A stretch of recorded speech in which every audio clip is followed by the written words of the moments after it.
How y'all doing?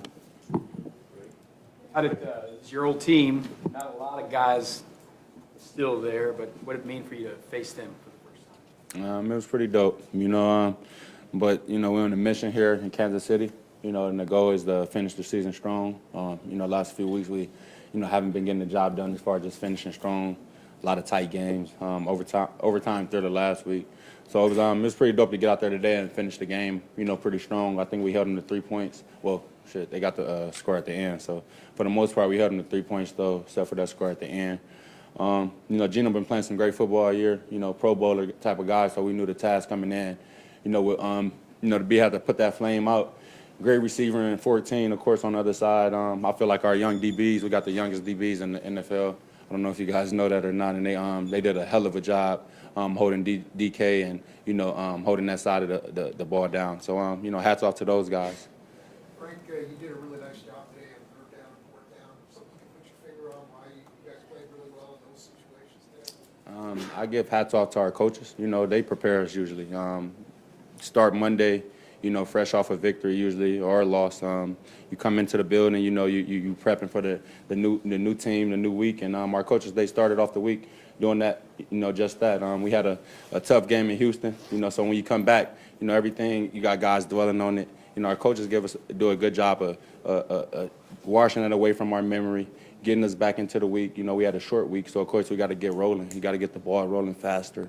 Coach Spags, he did a hell of a job giving us the game plan, and it's just on us to execute. And you've seen some execution out there today.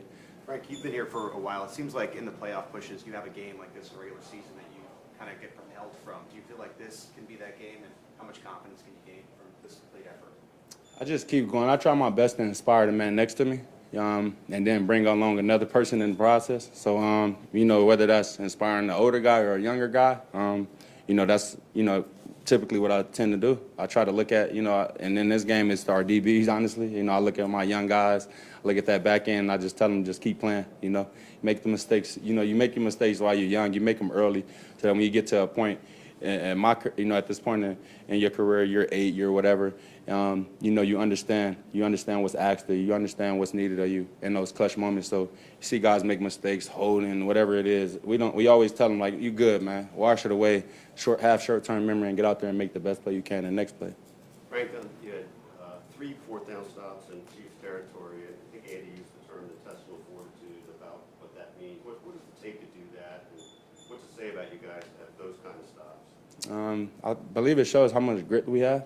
That starts in camp. I mean, when you out there, you're doing 20-play drives and, things are getting tough out there in 100-degree weather out there in St. Joseph.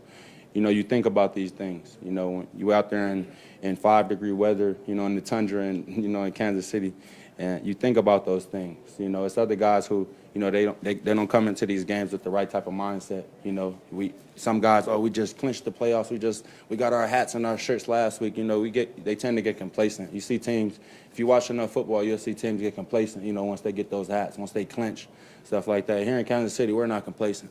We always strive for more. We want more. The goal, we get a little handshake, a pat on the shoulders for doing our job, winning the conference as far as that. But, the division. But, our goal is to win the conference. We want to win the conference first, secure home field advantage. And then we have fun throughout the playoffs. And then when we get to the big dance, we just crush them. That's the goal here in Kansas City, baby. You talk about not getting complacent after winning a division title. Where does that come from? Somewhere in the locker room, or where does that come from? I believe it does. It's something that's built. I feel like you have to build that. It's all part of your identity as a team. I feel like over the past few years, after we won the Super Bowl, we had some complacency in there, and you can see it. You watch certain games, and you watch, certain games where they might have said, well, this team got bullied, or, this team just played more aggressive than the Chiefs did. I don't see that this year. You see us finishing games more. You see us holding those teams off, at times where our defense didn't necessarily do our job. I feel like we kind of learning from our mistakes better this year. We making more plays at the end of games. We finishing stronger at the end of the season as far as the turnover battle. I feel like as a defense, we complement our offense pretty well as well. So whether they're having a good game or bad game, we're on our side doing our part. We're not making it worse. We kind of helping them out. Whether if they're having a good game, You know, we kind of helping them have a better game. You know, we tell them run the score up a little bit more. You know what I'm saying? Sorry, other teams, but just having fun with it, man. You know what I mean? At the end of the day, and I always said, you know, we're just keeping everything in house. And when you do that, usually as a team, you see the success come. You say it comes from the locker room. Where? In Pat or other guys? I feel like it starts with the leaders. It's not just Pat as the only leader in the locker room. I know it seems like that, but you have a lot of leaders in the locker room, probably 4 or 5 other guys that speaks outside of Pat. It's not my job to give you the specifics on who. That's why it's called a locker room. So at the end of the day, you know, just appreciate that, you know, we out here, we doing our job, and that you got a host of guys in that locker room, not just one, that's leading our group and bringing us, you know, to that promised land. We'll go Herbie, then the last two in the back. Frank, would it be safe to say that you are one of those leaders, though? 100%. Last two, Pete. Frank, you've been mentoring George since camp. We've seen that. What has it meant to you to see him get 4 sacks in 5 games here? I love it. You know, I want to see more.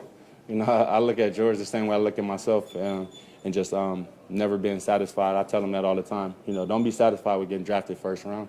Don't be satisfied with your family or everybody, you know, boasting your head up. Don't never get satisfied. Don't never listen to it. Just keep on going. It's always more work to do, you know. If you know, I can go on and on and on about my 8 years in this league, how many first rounders I've seen come and go, you know, guys I've seen do good things and guys I've seen do, you know, not too good, you know, and the career path.